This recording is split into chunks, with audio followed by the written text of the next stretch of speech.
Dans la vidéo qui est sortie sur la chaîne la semaine dernière, on a donc comparé le PEA, le plan d'épargne en action, au compte titre ordinaire et aussi également au PEA assurance.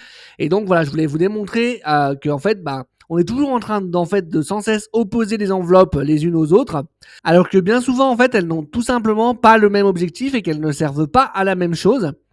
Et on va continuer en fait dans cette optique aujourd'hui en comparant le PEA à l'assurance vie.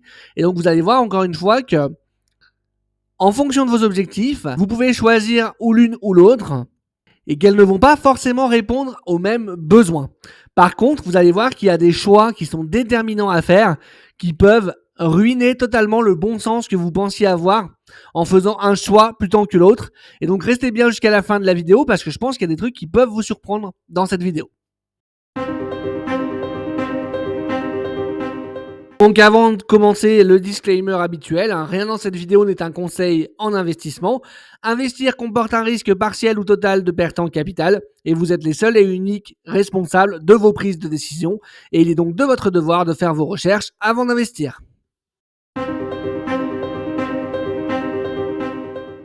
Donc, comme la semaine dernière, on va refaire un peu de maths dans cette vidéo et je me suis basé d'ailleurs sur les mêmes exemples.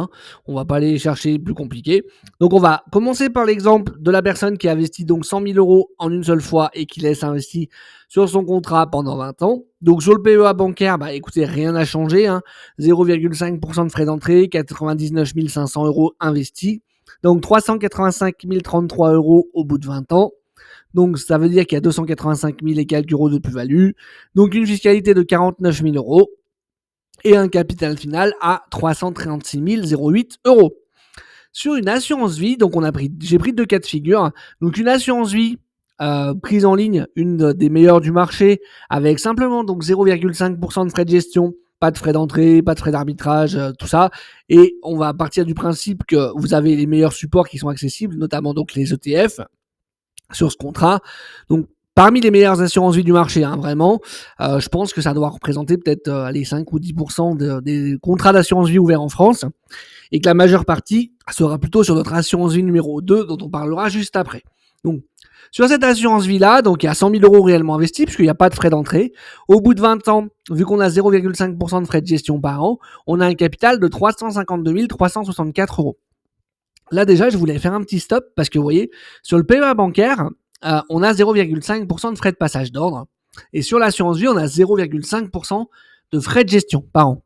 Et comme vous le voyez, au bout de 20 ans, ça fait quand même 33 000 euros d'écart sur le capital, malgré qu'on ait le même pourcentage. Pourquoi ? Parce qu'en fait, les frais d'entrée, ils vont s'appliquer sur le montant que vous versez en une seule fois, alors que les frais de gestion, ça va s'appliquer tous les ans et sur le montant du contrat, c'est-à-dire intérêt inclus. Donc c'est pour ça que ça vous coûte beaucoup plus cher et plus vous passez dedans dessus et plus ça vous coûte cher. Donc c'est vraiment ces frais-là auxquels il faut vraiment faire attention. Donc on se retrouve dans ce cas-là avec 252 364 euros de plus-value. Le calcul sur l'assurance vie de la plus-value, on va enlever en fait 9 200 euros d'abattement qui est donc l'abattement sur les plus-values sur l'assurance vie pour un couple quand un contrat a plus de 8 ans. Donc là, au bout de 20 ans, forcément, c'est le cas. Donc j'ai fait 252 364 moins les 9 200 euros d'abattement. Ce qui fait qu'en fait, sur cette partie-là, vous avez bien 30% de flat tax puisque vous avez bien l'IR plus les prélèvements sociaux. Et sur les 9 200 euros, en fait, on les ajoute juste derrière où eux, ils sont exonérés d'impôt sur le revenu jusqu'à 9 200 euros les plus-values. Et donc, vous avez simplement 17,2% là-dessus, ce qui vous fait un total donc de 74 531 euros de fiscalité. Donc, on voit que l'assurance vie, quand on veut sortir comme ça une grosse somme d'un seul coup, c'est beaucoup moins intéressant que le PEA, puisqu'il y a des plafonds de déductibilité que vous n'avez pas du coup sur le PEA, qui est simplement exonéré, lui, au bout de 5 ans d'hier.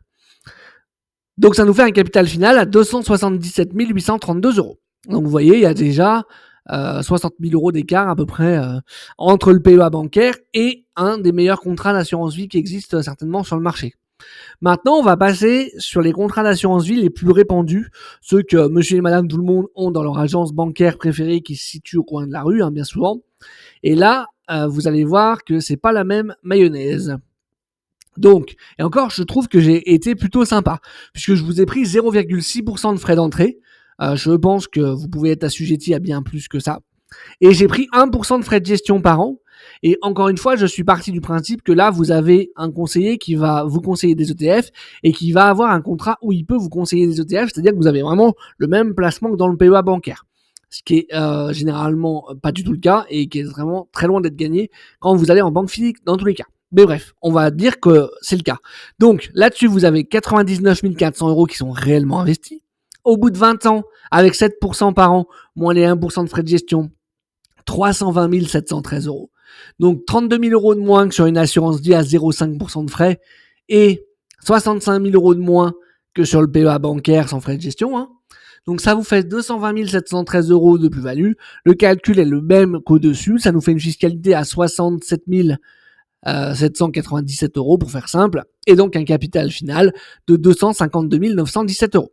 Donc là, vous voyez, il y a 25 000 euros d'écart entre l'assurance vie la plus chargée en frais et l'assurance vie la moins chargée en frais. Et entre l'assurance vie la plus chargée en frais et le PEA, il y a 80 000 euros d'écart, quoi. C'est énorme, hein, vraiment. Donc, je répète ce que j'ai dit la semaine dernière sur la précédente vidéo. Pour moi, si vous êtes jeune, que vous avez un profil au moins équilibré et que vous avez un horizon de placement qui est long, la première enveloppe sur laquelle vous devez investir, c'est le PEA. Ce sera vraiment, en phase de constitution d'épargne, la meilleure enveloppe qui existe. Pour moi, il n'y a même pas de débat.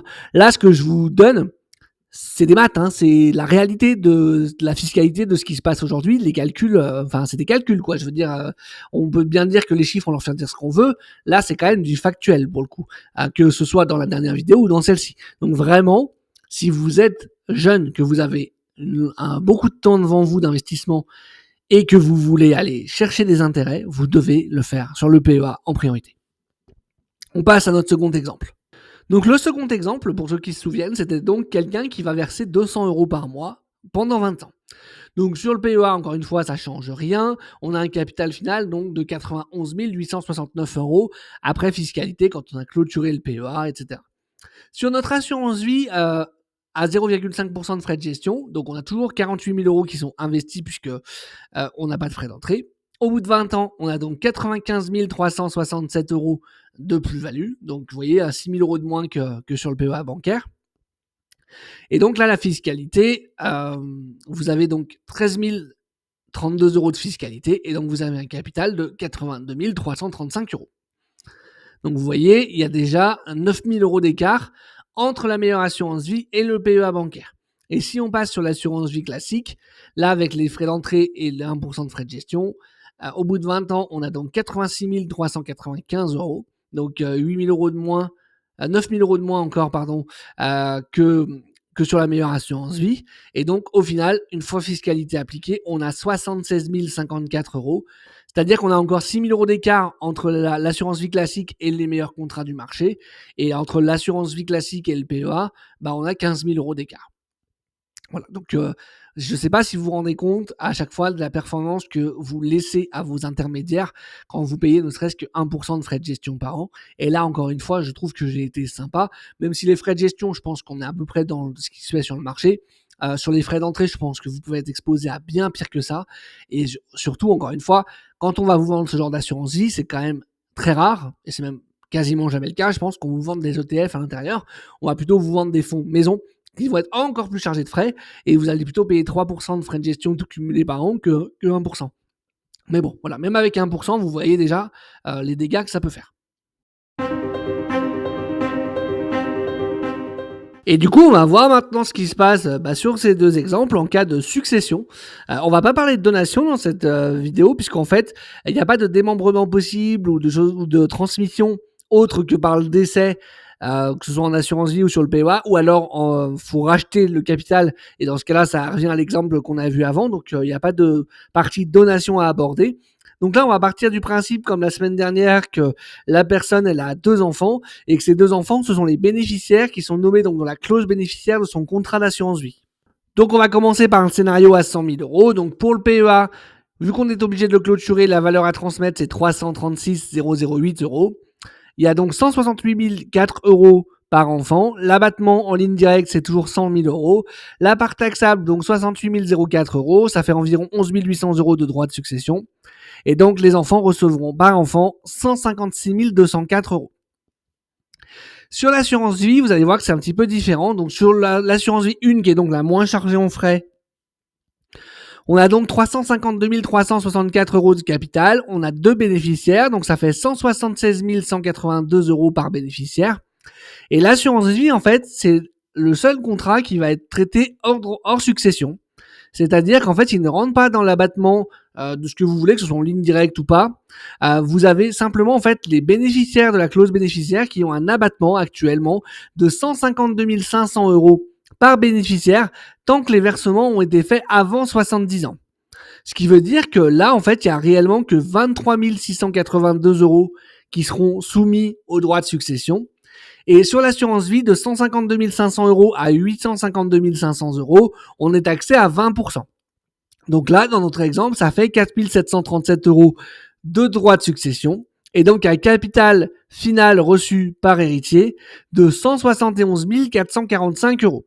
Donc là, on voit que même si l'assurance vie nous rapporte moins en durée de capitalisation, c'est-à-dire qu'on a moins de capital à la fin de la phase d'épargne, et vu qu'on doit clôturer le PEA et payer donc au moins les prélèvements sociaux dessus, ça devient moins avantageux que l'assurance vie, parce que l'assurance vie, vous voyez, on a 352 000 euros à transmettre, parce qu'en fait, on a l'abattement de 152 500 euros et on n'a pas de fiscalité en fait sur la plus-value. On va vraiment payer les droits de succession sur le capital transmis uniquement. Ce qui fait qu'on a donc un peu plus de capital à transmettre. On a également un plus gros abattement, puisque c'est l'abattement spécifique à l'assurance vie avant de 70 ans. Ce qui fait qu'effectivement, là, pour le coup, on transfère déjà 15 000 euros de plus sur notre assurance vie que sur notre PEA, bien qu'à la base, on ait gagné plus d'argent sur notre PEA. Donc, vous voyez, encore une fois, ces deux enveloppes qui n'ont pas du tout le même objectif. Par contre, on va passer sur l'assurance vie numéro 2, qui est donc l'assurance vie de monsieur et madame tout le monde, qui, à mon avis, représente vraiment la majorité des contrats ouverts en France. Donc là, vous avez 320 713 euros de capital à transmettre. Donc vous voyez, malgré que vous ayez payé les prélèvements sociaux, sur le PEA, vous avez quand même plus de capital à transmettre que sur cette assurance vie qui a donc beaucoup de frais. Donc ça nous fait 160 356 euros par bénéficiaire. On a toujours 152 500 euros d'abattement. Donc là, il n'y a que 7 856 euros qui sont taxés à 20%. Donc ça fait 1571 euros de droits. Et donc un capital final reçu par enfant de 158 785 euros. Et là, vous voyez, vous êtes quand même toujours au-dessus du PEA du fait des abattements, mais c'est quand même relativement léger. C'est-à-dire que vous avez 2500 balles d'écart à peu près entre l'assurance vie 2 et le PEA bancaire. Donc effectivement, l'assurance vie, c'est un contrat qui est quand même très puissant, qui a des avantages en termes de transmission qui sont vraiment loin d'être négligeables.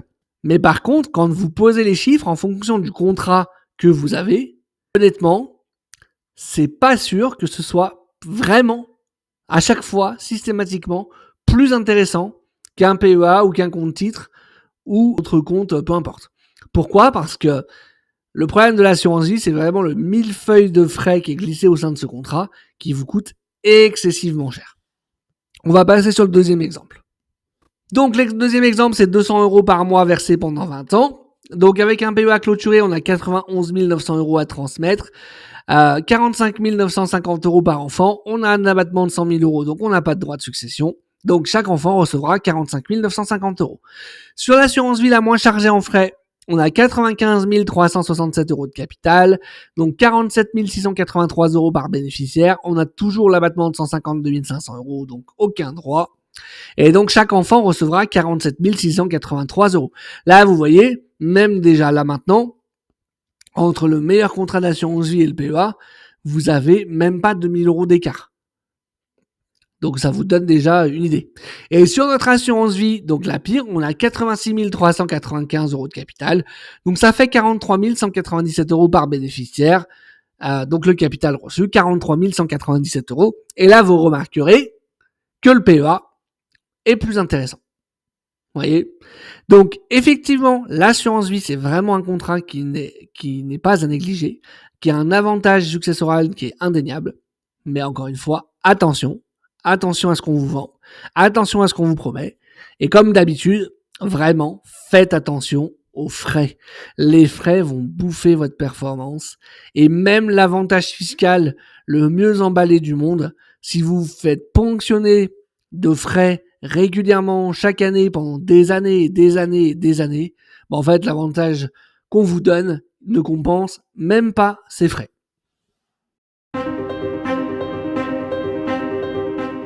Donc voilà, on arrive à la fin de cette vidéo. C'était important pour moi de la faire parce que des fois, il y a des choses qui paraissent évidentes et finalement, quand on pose les chiffres, on se rend compte que c'est loin d'être si évident que ça. Et donc, il faut toujours faire attention à ce qu'on vous promet et à ce qu'on vous dit. Et surtout, aujourd'hui, on arrive à la fin, je pense, de la série de vidéos que j'ai fait sur le PEA. Et mon objectif avec toutes ces vidéos, c'était vraiment de vous faire comprendre qu'en phase de capitalisation et de constitution de patrimoine, c'était vraiment l'enveloppe qui était à privilégier. Et je trouve ça vraiment dommage parce que c'est une enveloppe qui est très très peu utilisée par rapport notamment au contrat d'assurance vie. Et aujourd'hui, même un jeune de 20 ans à qui va aller voir son conseiller bancaire dans son agence du coin, malheureusement, on va lui vendre une assurance vie parce que de toute façon, c'est le contrat qu'on vend à tout le monde. Et je dis pas que c'est inutile, encore une fois, une assurance vie. Je dis que c'est utile dans certains cas et pas forcément dans tous, et encore. Et dans tous les cas, ce sera pas du tout le meilleur contrat pour une phase de capitalisation et de constitution d'épargne. Et donc, pour ce faire, pour cette phase-là, il y aura vraiment pour moi, en tout cas, rien de mieux que le PEA. Voilà, écoutez, j'espère que cette vidéo vous aura plu. Si c'est le cas, comme d'habitude, un petit like, un petit commentaire, un petit partage. Vraiment, si le contenu que je fais sur la chaîne vous plaît, prenez le temps de vous abonner. Et quand vous vous abonnez, pensez bien à activer la petite cloche pour ne pas manquer la sortie des prochaines vidéos. Et moi, j'espère justement vous retrouver sur une prochaine vidéo pour vous aider à vous aussi devenir un investisseur indépendant. Et je vous dirai ciao, à la prochaine!